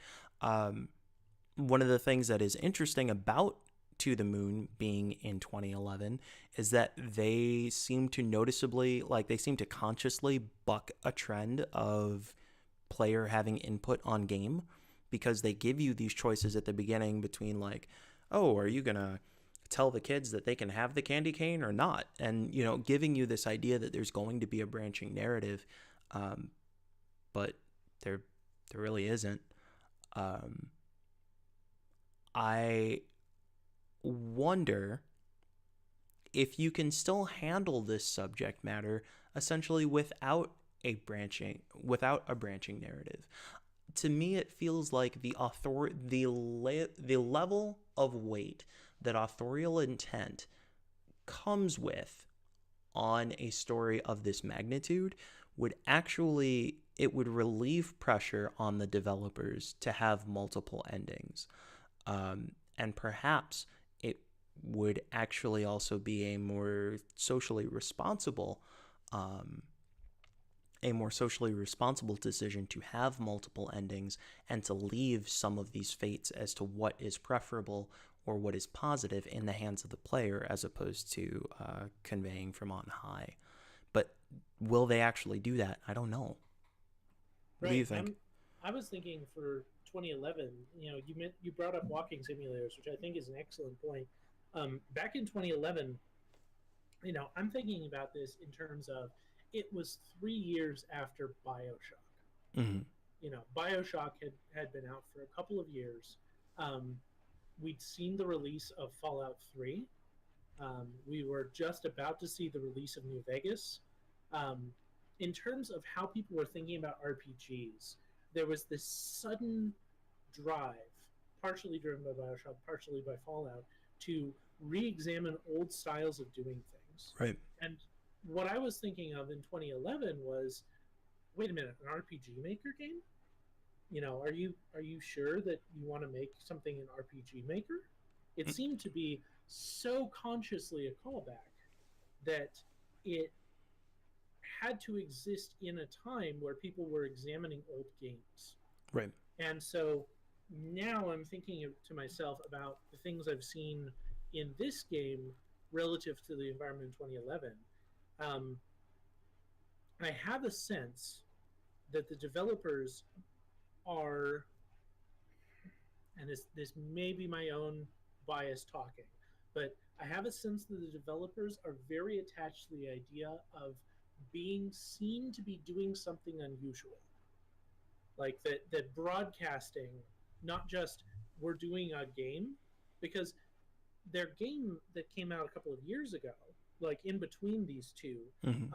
received some very mixed reviews for not really having gameplay, for example, and for being kind of vague and disconnected. And I kind of suspect that the developers are themselves interested in the choice of going after, look, we are doing something unique. Like that they're kind of interested in being seen as artistes of a variety. Mm-hmm. And so I'm wondering, my temptation is to say that with the recent upsurge in walking sims, that they're going to make a multiple choice game, but that all of those multiple choices are going to be subordinate to what they actually want their narrative to be. So the overall message of the narrative isn't going to change, and what is the right choice isn't going to change, even though you may get multiple choices. I could see that where you have there was a pseudo divergent narrative, um, where or a more convergent style where you can branch out here and there or whatever, but it'll still wrap you back into the one true ending at the end. Well, and I'd almost wonder if like so the one true ending might be, for all we know, like something about they've discovered that this evil corporation is like secretly manipulating people into getting their dreams fulfilled, Mm-hmm. kind of thing, right? Um, the I suspect that what'll happen is um, that main narrative that may link into a part three, in fact, probably will link into a part three, is going to be kept intact no matter what. But like, who will die and who will live is the kind of choice you get to make, which ultimately won't have a very strong impact on whatever the third chapter is. I'm reminded of Mass Effect's different colored explosions. Exactly, for the end of that still hurts me. Right? No, I think that's an interesting point.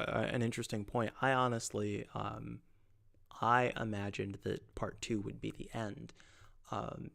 So and maybe that's some hopefulness, but yeah, if there is a third part, I couldn't help but imagine that they would need to give you some sort of modern context of gravity, and that is easily conveyed by choice. Well,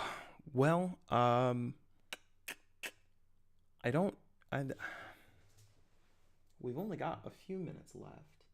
Oh, there's the last thing I wanted to say about Act 3. Okay, yes. Yeah, so it's interesting how it sells a normative definition of family.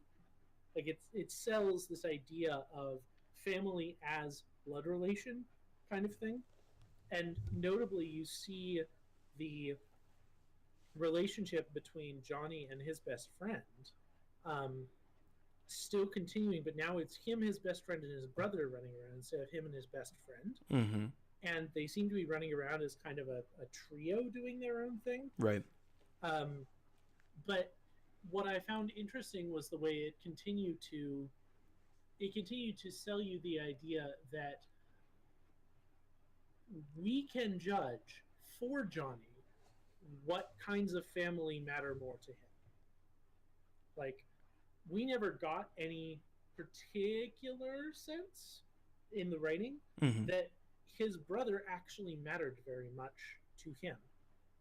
You know, there were things he learned to like, such as the pickled olives, but we don't know how much of that was just in reaction to his mom having real problems telling her sons apart. But what in none of the Act 3 kind of previews do we see a ton of evidence that him and his brother have a significantly different relationship than him and his best friend. We don't see a lot of evidence that like this is some unique thing that couldn't be recaptured elsewhere, which I think just adds to the weight of, you know, Dr. Rosalind making the choice of like, well, I've decided what I think is right. Right. So I'm going to make you live the life I think you should have. Well, in that sense, it is interesting then that the montage that they give you afterwards, it sort of then undercuts her statement. She can, you can always find another river, but you can't get another brother. But all the scenes that were shown in the montage of the three of them running around are mirrors of the scenes that were just him and Nicholas. So in a sense, he did still have that brother figure that whole time. The one place where I do feel like some of that works the place where we can rely on the idea that the brother would still have some significance is that Rosaline seems to be working under the idea that she knows what is going to be reconstructed in this modern future because we have senses of what are significant events to him right before the event of reconstruction. And so I think there would still be, even if there would not actually be any uniqueness to this relationship, we do still have the sense that there would be a significant amount of gravity attached to the brother because the reconstruction is happening not but years after he's hit and killed, and not but days, I think, after that first day of high school, where we see him basically blow his mother off, and we can kind of assume from the revelation of, oh, there's a bunk bed in there, even though that was, not too long after the hit. I think it's still safe to assume that that brother carries enough gravity to be a significant player, even if the incidents in that reconstruction don't necessarily hold what I would call objective water, hold water to us as the player. The place where you look at the bookshelf, you check the book, and you see that Joey actually became an author, right? Because that was supposed to be something that he wanted to do. The book is titled, I took a screenshot of this one too. The book is actually titled To the Moon, and it's called, jacket says, The Story About a Lame Duck's Attempt to Become an Astronaut, a novel by Joey Wiles. And this is the part where Watts comes up and is like, I can't believe that got published. And Rosaline says it doesn't matter. It's just in his imagination anyway. Like, whatever he wanted to happen would have happened. Yeah, no, like there's some stuff going on there that I wish that I kind of feel like Act 3 was really rushed in some of the areas that I really wanted it to be taking its time to explore what it was like. I know that the idea of like, oh no, we have to make this change now, we don't have time to discuss it because he's dying. Right. But what I wish is that Act 3 had really taken the time to like look into it. And Miss Julia Alice like brings up the point about the game montage, bring up the awful treatment of Johnny from the mom, how that affected Johnny growing up with his brother being the preferred child. Like, yeah, that wasn't fully explored. Mm-hmm. Like, it feels like, and part of me suspects this was intentional, but it feels like a story half told. Yeah, and I think that when something like this is done intentionally, we're given a bit more breadcrumbing. References that, hey, you're supposed to still be thinking about this. Hey, this is supposed to, and I wouldn't be surprised if there are ways that we get pieces pulled back in the second episode where they realize that these are threads that need to be tied. But I am under the impression that this is more a story half told, that there are things that were rushed that they didn't appropriately conclude. I actually didn't think about it until reading Miss Julia Alice's comment that, yeah, can you imagine already the gravity and the guilt that comes with hitting and killing one of your children, but then the other child hates you for the rest of your life? Like, of course naturally, how can you not then additionally miss that child who's gone, because you've just lost not only have you lost the love of your child that is dead, but you're constantly reminded of the love that you've lost from the child that is still there. I think there are a lot of places that the story could have fleshed out. And though I would still, I guess we're gonna come down to our Steam review here. Though I would still recommend that people play the game. I think that it highlights why these kinds of critical discussions are necessary, because there were a lot of things that I did not realize were issues that I would hope would not be perpetuated in future games if we hadn't had this discussion. Yeah, Steam review. This game does what it sets out to do very well. But if you have questions about what it sets out to do, um, then you may need to sit down and do some serious thinking about what the authors intended. Mm-hmm. Because their intentions, the game sets out to be a game quite effectively. Right. And it sets out to tell the pieces of the story it decides to focus on quite well. But it does so via not having space for a lot of the things that I wish would show up. And I, not being part of the development crew, I can't answer for whether that was intentional or not. Mm-hmm. But I would say it needs to be played very consciously to be aware of all the places that it tries to wrap up neatly and fails to do so. Yes, I would agree. Ooh. Well, this was awesome. This was a lot of fun. And I'm so looking forward to doing this again in October. Thank you for joining me, Academical. This was a really, really cool discussion. This was awesome. I'm looking forward to the next game club where hopefully we'll have a bigger crowd so we can have opinions that run a whole gamut, and we can get into next game, which I hope to find out what it is quite soon. Yes, we'll find out what it is quite soon. Speaking of things that we should be finding out quite soon, thanks, by the way, for all the folks who are part of the IG Patreon who have helped to make this possible. For those of you who are $10 backers, you're the IG Catalysts. You are not only due an update, but also the IG Mini Mag, which should be going in the mail before the end of the month. Thank you for that, host maker, but we're just about to go offline. So keep an eye out for those. But thank you for the support. If you are interested in being part of the discussion next game club, you can join at that IG Kickstarter level at just $5 a month and be part of the voice discussion.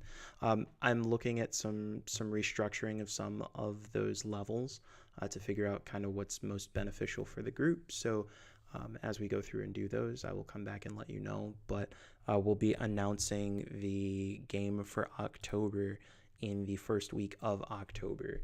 So look for something. It'll probably be the 5th during a Let's Teleplay, if not a little earlier, because my family's in town. So get really excited for that. Tomorrow, actually, during Let's Teleplay, my hope is that they're going to play with me. So hopefully you'll be able to meet some of the IntelliFam. And the plan is to explore some Lovers in a Dangerous Space-Time, which will be a little bit more fun, a little less critical stuff. Oh boy! But yeah, all 4 family members playing, that would be a lot of fun. So we'll see. Zany, wacky fun times. Yes. All right.